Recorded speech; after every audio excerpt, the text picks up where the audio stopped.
Hello everyone, welcome back to Sufi Cloud.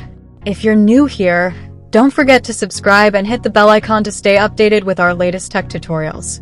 Today we're diving into an exciting topic: scroll animations using HTML, CSS, and JavaScript. Alright, so in this project, we're going to build a scroll animation, which is pretty simple. We can most likely do this all in one video. However, it's very useful. You might see these websites where you start scrolling in parts of the site, images or sections of the website start to come in. So I just created these content blocks. And you can see there's 3 to begin with.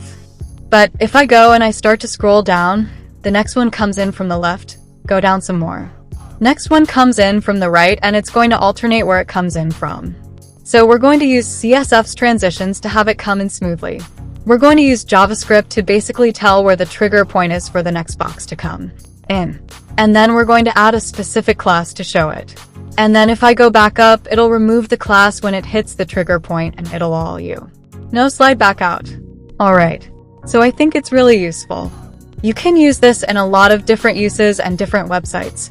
So that's it. Let's get into it.